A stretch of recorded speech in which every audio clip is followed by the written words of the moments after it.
and welcome everyone to our Tuesday night chat. I'm Kelly Wilkins from My Self-Reliance. If it's your first time here, I want to extend a big welcome to you. And this is what we do every Tuesday night. We get together on Zoom to discuss all the important topics that I think that we are really dealing with in this year. There's a lot going on. You're hearing about the fires in other countries. You're hearing about, devastation everywhere. But this is devastation on our own backyard, and it's something that the bees are. This is when this topic came up. It's like dear to my heart. So I'm really pleased to have tonight our guest speaker, Kate Mason, who is not only all over this conversation, but she's been right there from the get-go, working alongside communities, really keeping her finger on the pulse with everything that's going on. And so she's going to share with us some information tonight, not just about the bees, but other really important information that we need to know. Now, before I hand it over to Kate, I do want to give you just one announcement. We are getting excited about our festival coming up in October. It's from the 20th of October to the 22nd. It's a camping festival where we will get together. We'll have guest speakers and workshops to really bring it together in person, the kinds of things that we talk about here on our Tuesday night chats and at our expo and on our summit. And more especially about helping us to understand when we talk about when the crap hits the fan, what are you going to do?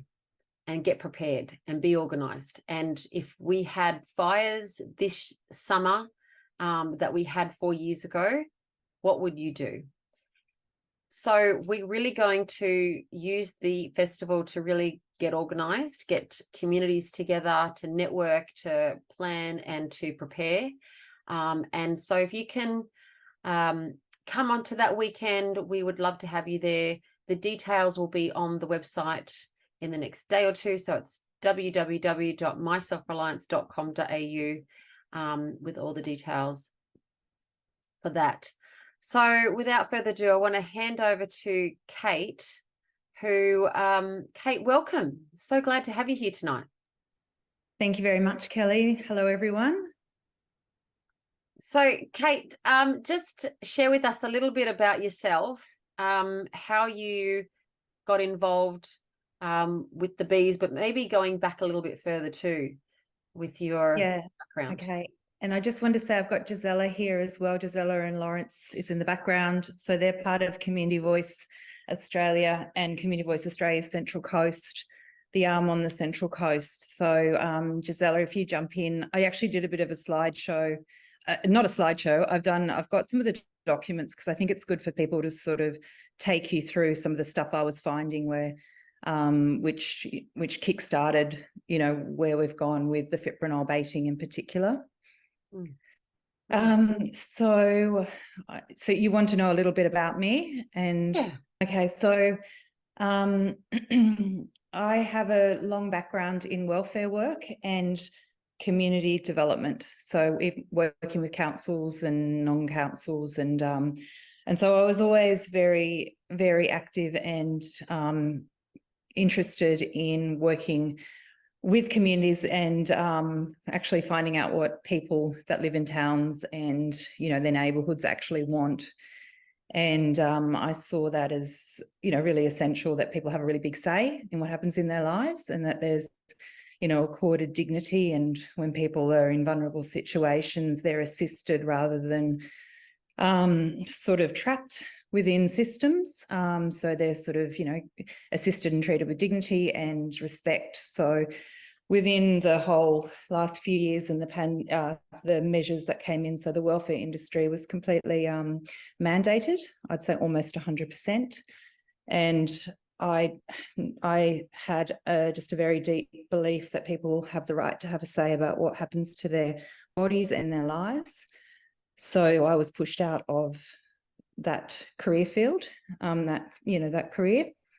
And then and also with that, so this is a little bit bigger, but there were welfare workers because I was working within the welfare and community development space during the lockdowns and the vaccination process. And I could see that there was a lot of issues that it was causing. So domestic violence and, drugs and alcohol. And, I was really concerned that people were losing their livelihoods and their ability to work. And if you work in welfare, you understand that that leads to, more difficult outcomes for people. And I was really, really concerned about how people who are already sort of vulnerable were going to be made much more vulnerable.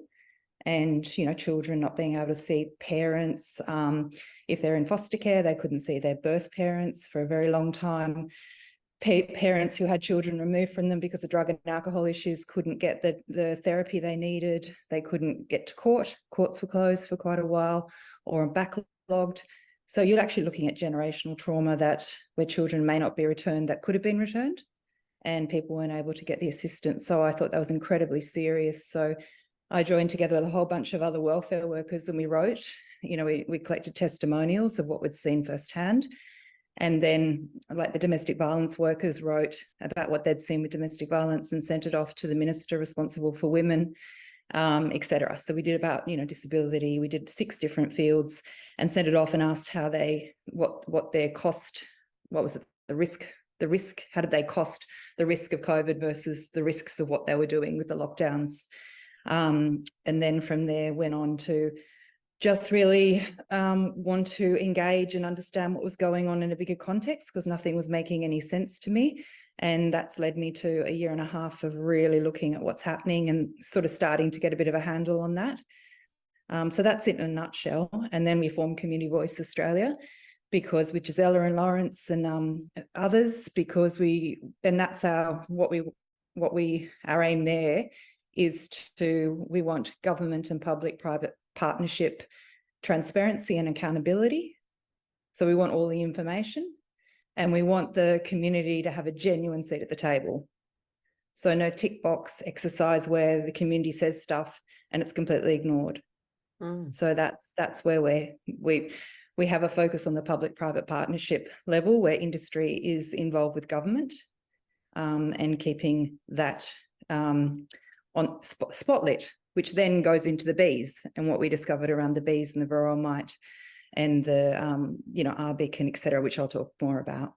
It's extraordinary the work you do, and we thank you for being the face and the voice of that and leading that. That's amazing. So yeah, tell us now, bring us up to speed then about where we've known about the bees situation. It's been coming, and even a year ago there was a lot of press about the culling of the bees, and then it stopped. October 2022 was the last really press release about it, and everything's gone quiet, but actually that's when it's really ramped up. Yeah. So if I might just show you, you share my screen and show you different things I was seeing and we were seeing with Community Voice that alarmed us. Are you happy for me just to keep going, Gizella, Yeah. and you jump in? Oh, yeah. Okay, so I'm just going to share my screen.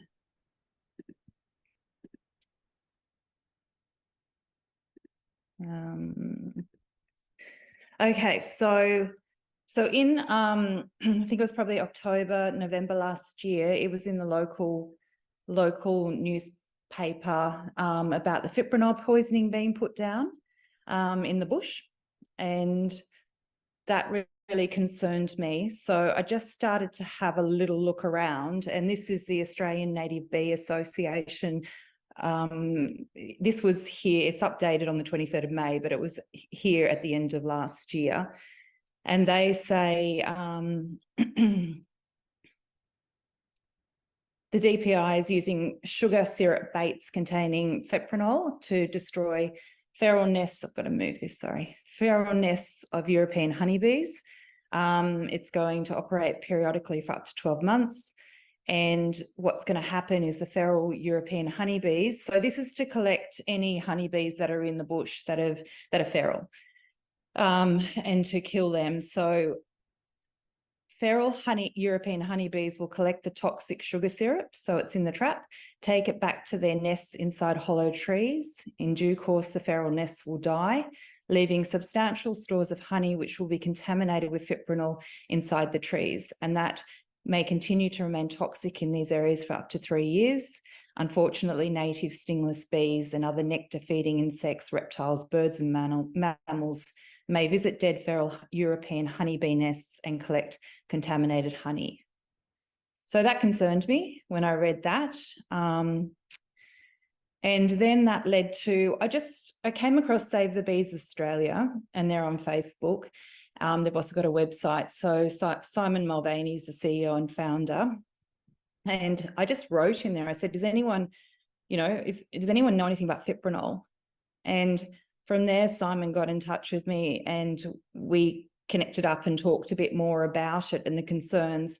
And he said, well, how about, I think we both just thought it might be good to start a petition around it, around the stopping of fipronil poisoning. And in having a bit of a more look around it, I came across, so you've got ARBIC, which is the Australian Honeybee Industry Council, and they work very much hand in hand with the Department of Primary Industries. And so they've got a lot on varroa mite, and they give updates and industry updates and lots of webinars about it. And in looking at ARBIC, I came across their strategic partners. So these are their strategic partners here. I won't unpack all of them, but if in one in particular, CropLife. And if you go on and look at CropLife, they say, on our members' behalf, we work with governments and others interested in the future of food and farming to maintain the benefits that flow to the Australian community. So on our members' behalf. And then I looked at their members, and these are their members. So you've got Bayer Monsanto, BASF, Corteva, like really big chemical companies, corporations in there. So that concerned me as well, that we have these companies and these corporations working alongside the government and affecting policies regarding bees. I'm just going to move this. Okay. So the other thing with CropLife, they're all about glyphosate and monoculture.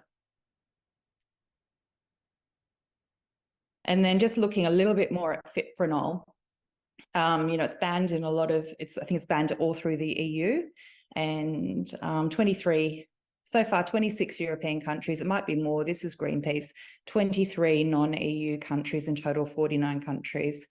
Oh no, sorry, that's the wrong thing. So it is banned. The chemical pesticide fipronil can't be used anymore in agriculture across Europe, and that was 2017. And fipronil is notorious because it's harmful to bees and other pollinators. In the past, it was widely used on crops to protect crops against pests. Low doses of fipronil were applied to the seeds before sowing. The end result was the intoxication of the bees harvesting on the nectar and pollen of those fields treated with the toxic chemical. So they really Greenpeace really pushed for a phase out of fipronil. And then in 2013, the European Commission strongly restricted the use of fipronil in agriculture. And there were already ABC articles with beekeepers talking about how awful fipronil was prior to the varroa mite. I just wanted to pull out something here. The other really crucial information is that no continent in the world has ever been able to get rid of varroa once it's brought in. It's never been able to be exterminated. So that led to, and then it's also the importance to pollination and us being able to have food. So bees are essential for the health of people and the planet. The role of bees as pollinators makes them vital for food supply. So I was also concerned about that, or we were concerned about that. What's the effect going to be on crops? This is a food bowl in the Central Coast as well. So we started up a change.org petition, Stop the Poisoning of Australian Native Bees, and we're up to almost 35,000 signatures. And we wanted, so it was a partnership between Community Voice Australia, Central Coast and Save the Bees Australia. We wanted an immediate halt to the poisoning through fipronil. And we also a judicial inquiry into the relationship between government, industry-funded lobby groups and organisations representing chemical company interests who have authority and sway over government policies related to bees. So you can go on and have a look at that petition. It's still up. That petition has just been tabled 1 or 2, I think it was 2 weeks ago probably now, by the Animal Justice Party in Parliament. So it's just bringing it to awareness. It means that it's there. It can't be ignored that the people are really concerned about this. And then we've been interviewed by ABC Radio Central Coast recently. And also we've had a few articles. This one came out in the ABC, talking about the petition for fipronil baits to be banned in the varroa mite response. So we're getting a bit of coverage now. So this was started, I think, in January. So where are we up to? August. So it's taken 6 or 7 months of banging on about things to, for it to suddenly get a bit more momentum. And in the ABC Central Coast, they actually interviewed a beekeeper from New Zealand, and they talked about you can live with varroa mite, and there have been, I can't remember, maybe it's 2002, but that's just off the top of my head. They've been living with it there. And so this is just walktobeekeepers.org.New New Zealand. I think it's a government site. I think this is a government document, but they have pages of how different options for how it can be dealt with, including essential oils, up to more, chemical products that can be used for the varroa mite. So it's not accurate that you can't, manage it. So it's not accurate that you can't manage it. I'll come back to that one, but so just recently, so the APVMA, the Australian Pesticides and Veterinary Medicines Authority, they are the ones who said yes, they're the ones who gave the green light to fipronil being used. Now, a strategic review report in July 2023 has come out, a very, very damning one. It was commissioned by the Federal Minister for Agriculture. And so it's good to have a look at this report. And basically, where is it? Yep. So their findings are the APVMA is 100% funded by the chemical industry it regulates. So it's a very similar model to the TGA. The APVMA's approach to regulation appears to align with industry instances. There are instances where the APVMA's level of engagement with industry stakeholders should be carefully examined, accepting that part of being a regulator is engaging with and working with industry. The information reviewed includes instances where the APVMA's approach appears focused on assisting industry. And alignment with industry interests also appears to be embedded into the APVMA's regulatory priorities and culture. So they're best serving industry interests. They also go on to say that one of the APVMA's core monitoring programs, the Chemical Review Program, is experiencing significant and protracted delays in finalising its review of registered AgVet chemicals. Of the 10 ongoing chemical reviews, 8 have been in progress for over 15 years or more, with 7 ongoing for nearly 20 years. So that was really damning, and you can go on to read more of the report. And then we have here the government's action to ensure integrity of ag chemical regulation. So this has just come out. The APVMA is the regulator of Australia's agriculture and veterinary chemicals up to the point of sale. Minister for Agriculture, Maree said the independent review found serious and systemic issues with the regulator's operations, conduct and governance. And where does it say? Concerningly, the review found serious allegations of chemical industry capture of the APVMA, which appears to have played a key role in the organisation not performing its full regulatory responsibilities. So again, they're the ones. Yep. Are they justifying why they're using fipronil, or are they just now pointing the fingers and saying they, looking into it? Well, they're not actually talking about fipronil. So I don't know why this has come out now. I think there was a lot of complaints. I think maybe things blew up, but I don't actually know. So they're not actually much or saying any one chemical in particular, but I'm making that point. Yeah, so they're not trying to justify it even. No, they say it's very small amounts. When I've heard, and I'm not in all meetings, all they talk about is, so what they do is they put, according to the DPI, they put the traps down, they put the fipronil in those traps, the black traps that are in the bush and on properties, and they put them in there for 3 hours, and then they stay there. They're meant to stay there the whole time for 3 hours and then clean it out and then go away. So they're meant to, and so they will always say, we stand there, we make sure there's no native bees that come into the area. But I haven't seen where they have addressed the issue that, of course, the feral bees are going to take it to tree trunks. Then from there, it's going to be left in the trees, like the Native Bee Association pointed out. When they talk about this, that's just very small amounts. It's no issue. Simon has said from Save the Bees, there hasn't been any independent report about, like cumulative report around how the fipronil long-term can affect the environment or the animals. So yeah, it sort of goes like that.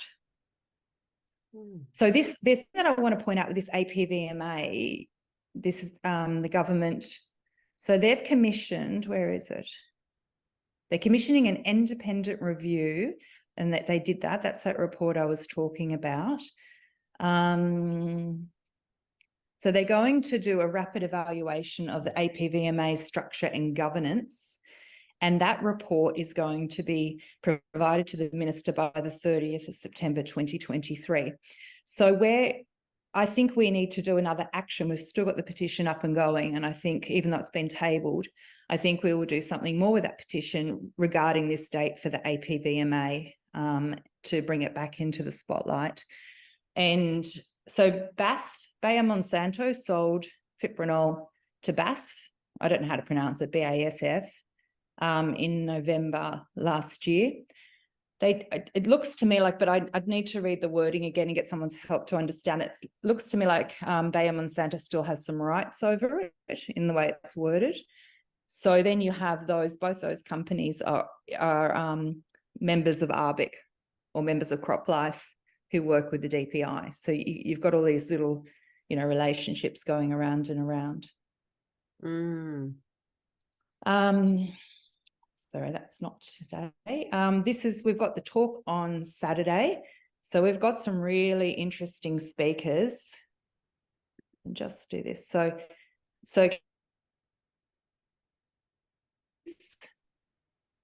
and it's Saturday, August the 19th, 1:30 to 3:30. So we've actually got Steve Fuller, who is over 40 years experience with beekeeping in industry bodies, and he is an advisory panel member for AgriFutures Australia, past president of New South Wales APRIS Association, and he was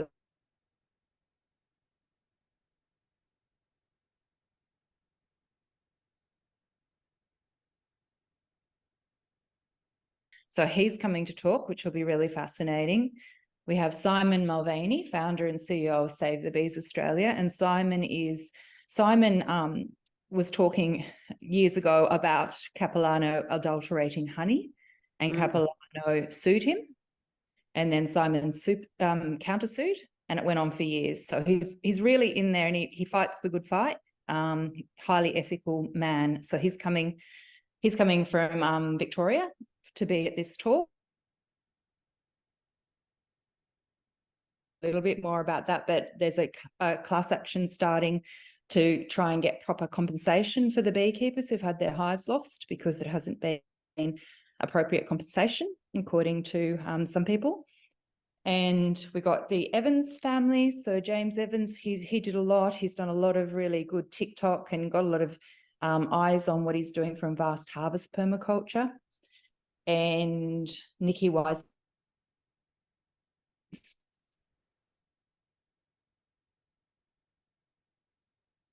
I think it's really important. We invited ARBIC. We invited the Varroa mite coordinator, Bianca Giggins, if she could attend to hear. We said, we'd give her 10 minutes to speak after listening to the other speakers. And it's looking like they might come, and the CEO might come through Zoom. And I've just gone back and asked them whether or not they would answer questions. You know, if any questions from the audience get asked, to answer questions. But I think it's very important that they do listen to the people that are affected by the measures that are being rolled out. And we did invite two DPI Varroa mite, and I can't remember their titles at the moment, but they're meant to be assisting people, the beekeepers affected by Varroa, but I haven't heard back from them. So that's this Saturday, and I really feel like we need lots of eyes on what's going on. So there's no news of when would the DPI go from this emergency orders to a plan of management. There's nothing concrete. There's not okay, at this point we'll say that we have to concede defeat and move into a plan of management for how people are going to manage their hives and the Varroa mite. So that's concerning to us as well, you know, in terms of transparency, and that people have a sense of what this means and how long this is going to go on for. Is there any, as an individual, do you have any rights or, you know, fallback if you had bees and you wanted to protect them? What can you do? I don't know. I think you'd probably try and get some legal assistance, but because it's coming through a Biosecurity Act, I don't know. So I think people should go and seek legal advice if it comes into their, you know, if it's sort of presented to them, and then also document everything. Do you know the process that the DPI go through when they're contacting people? Are they rocking up, or are they, you know, they giving adequate notice? I can't speak that much, but I have done a few interviews with people. So under Community Voice Australia Central Coast, there's a couple of videos on there. But I have heard, I think you can get notified and then they can be there the next day. I think that might have happened to Vast Harvest Permaculture. It happened really quickly. I remember. Like it happened very quickly when people find out, and then they've got them on the doorstep. Can I just add to what Kate was saying? Yes, please, Maree. Which was that whether you have the Varroa mite or not detected, they are still eradicating your hives. So whether you have it or not, which is just heartbreaking. And also, yes, you don't get a lot of choice, and I don't know that there is any legal advice, but Dolphy can probably speak to that better on Saturday. There's not a lot anyone can do, it seems, so far. Once your zone becomes a red zone, then they can just come in and eradicate your bees, and they cover them in plastic, put a cup of petrol in there, and, you know, they basically suffocate. Yeah, that's heartbreaking. I've expressed what I'd be doing, but marketing back to the chain yourself to the tree days, but that's heartbreaking that they're not testing. You'd think that they'd be checking to see, you know, if they're not doing that, and if they're not testing, how are they knowing that where the red zone is? Yeah, exactly. So Dolphy has a change.org petition as well, which has got 35 or 36,000 signatures on there, and he's always just been asking for the scientific modelling of how, you know, their processes and what's the science behind it, with no luck as far as I'm aware. I just wanted to finish with this on this sort of topic, and then I can stop sharing screen, but and then come back to a few other things I want to talk about on another topic. But this is really important and needs a bit of unpacking. But there was an MOU between 3 arms of the United Nations. And so the Food and Agricultural Organization of the United Nations, the World Organization for Animal Health, the WHO, and the UN Environment Programme regarding cooperation to combat health risks at the animal-human ecosystem interface in the context of the One Health approach. So that happened around March or April 2022, and no one's really had an eye on it. So I think we're going to see a lot more biosecurity threats and measures being brought in under the Biosecurity Act. That would be my guess. I think Kate has covered all the most of the issue. We would like very much support from the community this Saturday. This is a big event, so please attend if you can. If you can't yourself, just spread the word, because after 1 year of taking this issue, I think we've got momentum, and it's very important that we have the support of the community. Without the support, we can't do anything. So this is a big call out for everyone to come and attend. And as Kate was saying now, you know, the petition is not just going to be just sit there and dormant. We will carry on that petition, bring it forward, and carry on with this issue until we arrive to find a kind of answer from the DPI in terms of what now, after 1 year of this program, what is the maintenance, what the beekeepers and the whole industry want to know answer now. They want to know how they're going to carry on and so on. So we would like to ask them different kind of question, how also other countries are dealing with this, and other solution. A friend of mine is in contact, for example, with a Mexican beekeeper, and it seems like they also having the same problem. But there are solutions from a natural way, from a more less chemical use. So there are solutions, but we would like to have this conversation with the government body, with the DPI, and to really enter into a dialogue instead of the better transparency and the better dialogue between the industry and the beekeepers, and is what we're aiming for. So we will carry on, because this is important. As Kate has mentioned, it's at the end of the day, bees are a vital element for our food production, a vital element for nature, vital element for our survival, vital element from a humanity point of view. So this is not to take it lightly. The bees are fundamental for us. So I cannot imagine, a world without bee. So and yes, are they offering anything in like not compensation, but answers to, well, what are farmers meant to do with 1 million less bees in our area? Do they have any suggestions? Dolphy Benesh is taking that, and Maree, perhaps she can tell us more about it. He's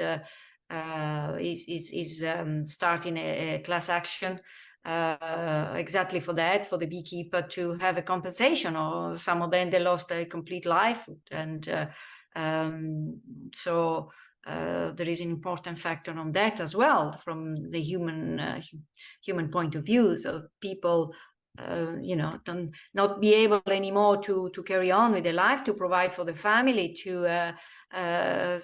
so that's need action, and Dolphy has really started that. And yes, I will leave the word to Maree to now perhaps explain to us a little bit more about that.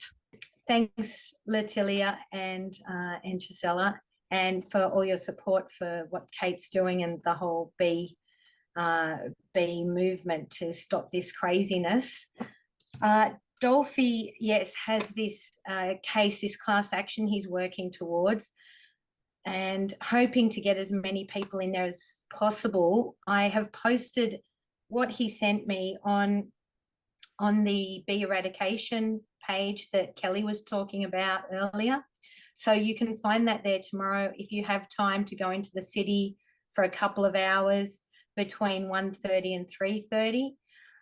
It would be great to see some support because the ABC will be doing a story, and any publicity is good publicity at this stage.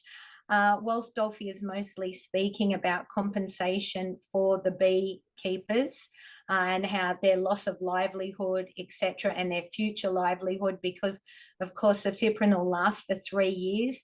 But I was just reading an article that was posted on the 11th, and some of you have seen it, I think, where they're talking about that they want to totally wipe out the European honeybee, and they're doing tests on the native bee, trying to replace the work of the honeybee in pollination.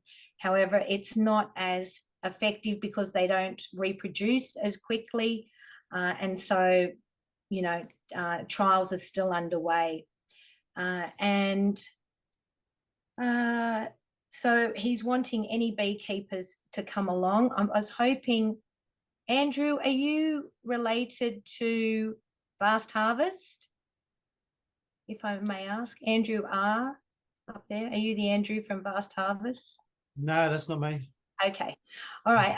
I'm hoping that somebody from Vast Harvest might go in tomorrow with Dolphy, and then he's got a couple of other beekeepers as well and some supporters, about 10 at the moment from what I've heard. It's not a huge number, and we need numbers to show them that we're serious about the eradication of our food pollinators, because it's just such a dire situation for the bees right now, and this has been happening since June last year when it started, and then 3 months later, as Kate mentioned, when the baiting started. So firstly, they were going in, just taking out people's hives, and although they said it started in Newcastle, they've never actually proven that it started in Newcastle, and they haven't shown the data. And people have been asking, Vast Harvest, young James has been asking, and he's got quite a good young following now, because he's this groovy young 19-year-old that's just got an absolute presence. And so I think with him and with the other people that Kate's got going, and Kelly on Saturday, I think we can get traction with this whole movement to 100% agree with what Kelly's and Kate's saying about the community voice. It's like triple Ps are taking over our life, and there's a couple of reasons, is my understanding for that, and one is because corporations have a tiny print that says, regardless of what shareholders say, the board can overturn any decision. So we all think that when we go in there and have our meetings with the NRMA or Telstra or whomever, that we put our hands up for certain things, that they're not going to happen, or they are going to happen, when in actual fact they can go back to the boardroom and overturn anything they like, which is why, even though they may have shareholders who are ethical, the board will follow whatever decision they want in the end. And then that is folding up into sort of government policy, where they're doing the same thing, and then the two of them combined are basically interests, where they've got their conflict of interest are multiplied, and with no rules, no accountability, no transparency. So many people have been asking questions about where is all the transparency, where is the accountability, where's the data, all of those questions that Kate was talking about, and Dolphy has asked, and young James has had people out, and he's talked about it on his TikToks, and he can't really, there's very few answers that are coming. So I think it's such great work to hear, Community Voice Australia doing this and pushing for transparency, because it's what we need in this world right now, because it's out of control. I'm sure everyone feels probably the same way. You would think with the lack of transparency that there'd be more farmers up in arms about losing their whole colony of bees. And it surprises me how many farmers are actually going along with it, beekeepers, I should say, going along with this process. And I actually put together a little post in a Self-Sufficiency Australia Facebook page, and as if I am a beekeeper, saying, what do I do? You know, has anyone had an experience with pesky cohorts who want to come and kill my bees? What should I do? And I got a response from a lot of people, whether they are the actual beekeepers or not, who actually said, no, let them go and do their job. And I thought, hang on, I don't understand where they would feel like that was a good idea. But, you know, that's also where the education needs to happen, as well as the DPI. The education needs to happen on the ground. Do you think too? It's the common good narrative that seems to work no matter what context you put it in. Sacrifice a part to you know, protect the majority. And you know, like with what we're raising, it's, you know, who thinks chemical companies being involved in government decision making regarding bees is a good idea? And what I find is when people come on, they never address that issue. They just say they just need to be killed, but they don't address the actual conflicts of interest that are embedded within there. So I find that interesting that people don't take up the bigger picture of what might be concerning within that. But it seems to work. I think there's some people who are starting to say, you know, how long and when are you going to concede defeat? And, you know, at what point will that be? I think there's probably more people. There's always a tipping point, I think, when it starts to not make sense anymore. Also, if I can add to that, there is a feeling of from those that they go along with the DPI that they truly believe that they can eradicate it completely, the varroa mite. Even if one does not really know the whole law of nature, the complete eradication of the mite, it's impossible. Other country in the world, they have managed to live with the mite, and so the narrative that Australia for the first time can show the world that a complete eradication is possible. People perhaps believe in that, and without thinking that they're trying to fight something that is nature-based in a way. It's impossible to eradicate something that is doing what is best not to do.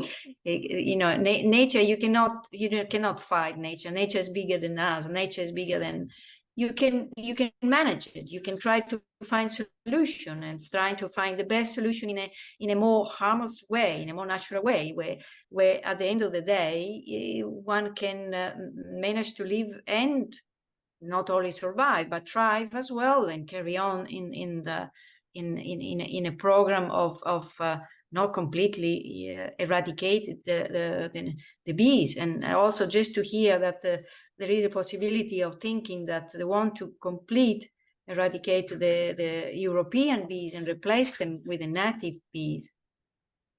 Oh, I found this very what is the right word to say here? Very very unbelievable. Yes. Thank you. Yeah, it's like dogs. I've been using that analogy. It's like saying, okay, we've got to kill all your dogs now because they've got fleas, and we can't control them, so we just have to come in and kill your pets now. And it's, when you think about it, you know, they just bees have even more skills in a way, and essentialness for our lives.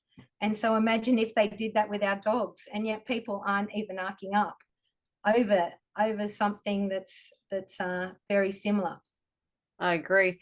Now Andrew said, well, what can we do? We can wear some paraphernalia that's going to tell everyone and wake them up. Young James had a suggestion of having the yellow ribbon and tying the yellow ribbon And so we got some yellow ribbon and tying it around our front letterboxes or trees, saying saveourbees.com.au. That's a suggestion. Do you have any other suggestions for awareness, just in generally helping people to be more aware? There is a flyer going around, which was I can't remember who created it, but it's a really good flyer. So I can find that and send it over to you, Kelly. Lovely, yeah, and also the poll, the survey, or what's it called that you had? If you can put that into the chat, the petition, and also into the Telegram groups, we can share that far and wide. If anyone hasn't signed it or can share that to groups, that'd be fantastic. And then is there anything else that you wanted to say about that before you move on to your other topics then, Kate? No, I think that's good. Gizella, are you happy with that? We've covered everything. So what time does this meeting go to? You've got some time. You're fine. Okay. So I just wanted to raise something. I won't get too much into it. I did a talk I went to the Blue Mountains on the weekend and I did a talk and I looked at some stuff that's happening in the Blue Mountains through the council and rights of nature. And I think this is the appropriate group to raise some concerning things I've recently stumbled across, because I haven't heard really many people talking about it. And I think it needs to be more on the radar. So I'm just going to share my screen so I'll show you and then I'll come back again. Okay, so what they're doing, what's happening now is that nature is going to get put on the stock market. And this is something that I'm still trying to get my head around. So to address the large and complex challenges of climate change, the New York Stock Exchange and the Intrinsic Exchange Group are pioneering a new class of listed companies based on nature and the benefits that nature provides, termed ecosystem services. And these ecosystem services, so examples of natural assets that could benefit from this structure include natural landscapes such as forest, wetlands, and coral reefs, as well as working lands such as farms. So my sense is it can be national parks and nature that is actually still more in the community's hands can actually be fielded off onto this ownership where investors can purchase a component of nature and make money off it. And so the New York Stock Exchange and the Intrinsic Exchange Group announced a new asset class, and they will list and trade on the New York Stock Exchange, creating a new market whose assets generate trillions of dollars in ecosystem services annually. And IEG founders are the Inter-American Development Bank and the Rockefeller Foundation. So they're super big players, and it's just been, that was only in 2021. So I think this is something, I did a talk, I haven't put it on YouTube yet, but I did a talk on, so I've got a Facebook. This is my Facebook. It's really hard to find me though. It's really hard to find me, but I do have on there, because I haven't got it on YouTube yet, but I do have the whole talk that I did on the Blue Mountains, and the Blue Mountains is intrinsically tied up with Rockefeller, with things that are on the council and people that are on the council committees, etc. So I sort of tracked that, but I also did talk about this natural asset companies. And yeah, so it's a way that they can trade in nature that they couldn't actually get their hands on before, is my sense of it and understanding of it. Unlimited Hangout, Whitney Webb wrote a really good article about it. Corey Morningstar on Wrong Kind of Green has done some stuff on it as well. So I think this is something that from all I've looked at over the last year and a half, I've just realized, and people have helped me understand this as well, that everything's been created is an investment market. So nature isn't going to be an investment market where you make a lot of money. And when we talk about the public-private partnership model, where corporates are working hand in hand with government, and so in that talk I just referenced, it all comes from the United Nations SDG goal number 17, which is partnerships. And they say over and over again, industry and organisations and business need to be involved and investing in the UN SDG goals. It's going to be trillions of dollars needed, you know, up to 2030 to get the goals met by 2030. So we are looking, it's completely clear that industry is just going to own and create policy, and our government's going to be, you know, the step behind. And if you look at BlackRock, in Larry Fink's letter to CEOs in 2022, he makes it very clear that business is more trusted than government.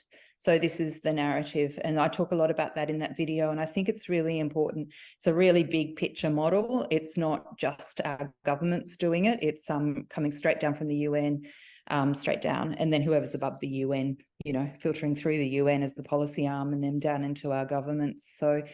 So yes, so one aspect I just really want to get on people's radar, and I'd love it if somebody has, you know, the expertise or the time or the energy to really help me unpack this, because you can only see and hear about, you know, how wonderful it is for nature that it can be owned and invested in like this and put on the stock market, but I can't find the back end of it as to what then that gives the investors, and it will give them something. So what do they get for their investment, and what is it going to mean? And I think it's really important that's spelled out. Because, you know, we see that people, my sense is if we can get in early enough to tell people what's going to happen in, you know, a couple of years' time down the line, it might shock them enough. But by the time they do end up bringing in these measures, people will just somehow accept it because of the messaging that happens for the few years prior. So if we get in early enough, people might be just alarmed and it registers on their radar. And then they remember it a bit later. So I don't know if anyone's got any interest in that. But the other thing I just wanted to raise, that also, so doing that with people. So Treasurer Chalmers has brought in a wellbeing budget this year, and it's the social impact bond structure. So now investors actually put forward capital for welfare programs, and then they get a profit return off that. So they can, so instead of the government just giving neighbourhood centres or community centres money to run welfare programs, investors actually get profit. So New Pins was one of them, and the government gave them $5 million in profit over their principal that they put in. So where actually the taxpayers are paying more to industry for their investment than if the government just paid it to the neighbourhood centre. And what we're finding is, I mean, firstly, I think that's really terrible. Secondly, you've got these industries now that are in there creating policy with government, and then the measures that have occurred. So if you say COVID, you know, it made more people poorer, more vulnerable, you know, learning difficulties in children, blah, blah, blah. And then you've got the investment, then you've got those investors making money off the issues that arise from the policies that were put in place. So it's very, very flawed. So I think everything is an investment market. It gives a new meaning to the term follow the money. Because if it's everyday investors who are making the money, well, think how things are going to make it even more harder to change and to, you know, stand up for any kind of rights that you think you have. Yeah. I saw some videos on this from it was from far north Queensland. Did anyone see it? About it was an Aboriginal person or original tribal person videoing, and one directing and saying to some white fellas, for example, who were living very sort of say 50 meters from the water, and saying, you are going to have to build a fence because we have got new legislation through and you're not going to have that view anymore. That view, that 50 meters of riverfront, oceanfront is all going to be ours, and it will no longer belong to you. There'll be a wall across there. And so what you're saying, Kate, ties in with how there's been a lot of talk about, if the yes vote comes in, hopefully it doesn't, that there's going to be implementation of those sorts of things with the Aboriginal people, or not so much the people, but that small cohort that'll be running it in conjunction with these organisations, these triple P organisations that you're talking about, and then they'll rent them out, or, you know, it won't be community public land anymore for people to walk along. It'll be all sold off or in, you know.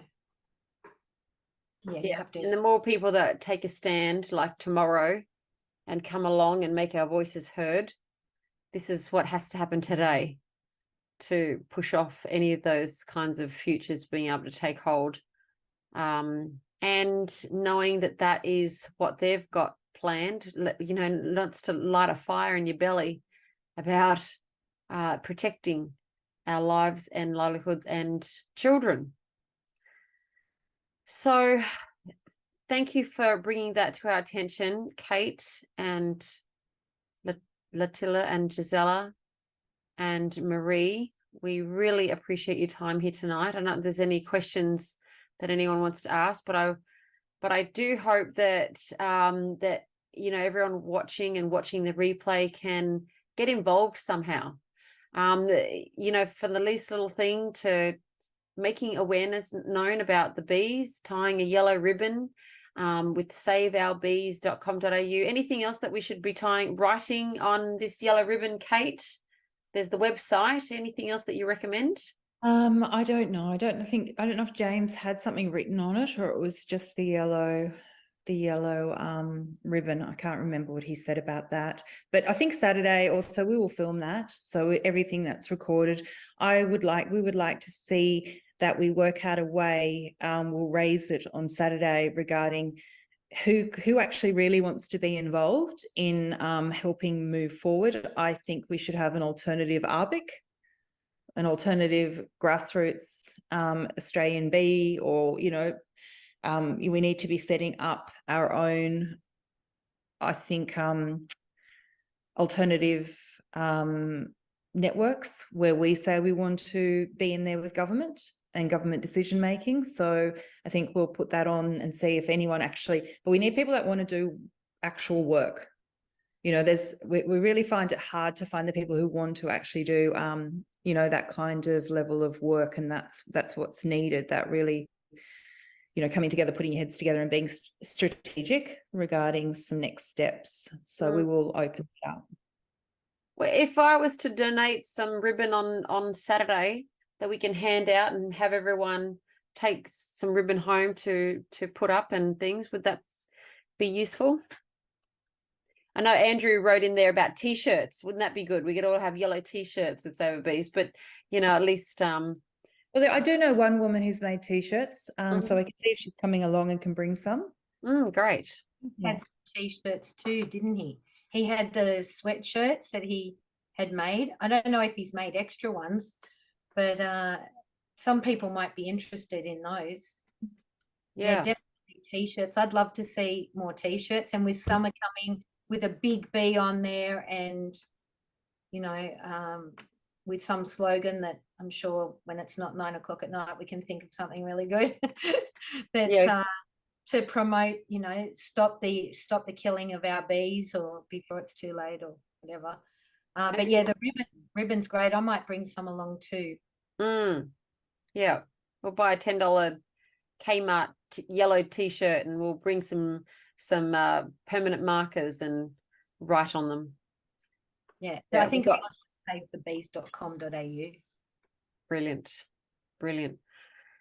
Well, this has been very informative tonight. Thank you so much, ladies. Really appreciate it. And you know, let's keep praying that we can make some change. And I want to invite you as well to come to our festival in October, and we can really start to continue the conversation, continue the awareness there, and really keep fighting for nature to win in the community. Thanks, Kate, for that intro to the NAC, and yeah, I really feel like I can see where that's going on that whole, their sustainable goals, which are just dragging us along to where we don't want to be. And thanks, Kelly, for organising tonight. Yeah, pleasure. Thank you, Kate. Thank you for the invite. See you later, everyone. Thanks, everyone. Thank you, Kate. We'll see you everyone. Don't forget to come back next week, everyone, where we will announce the winners of the speakers from the summit. So anyone who has not seen the summit, you've still got time till Saturday to watch the recordings, vote for your favorite speakers. You'll go in the draw to win prizes, plus the speakers will also win cash prizes as well. And there were so many good talks across the summit. So you can go back to myselfreliance.com.au and just register on there, and then I can send you out those links and you can replay those as you're driving or, you know, washing the dishes or whatever. There's such good information in all of those. So it keeps us really on track with how we can move forward for our health, for our finances, for the education of our children, for, you know, growing and being responsible for our own food production and food security. So many great topics there. So thank you, everyone. We will see you again next Tuesday. Bye. Bye for now.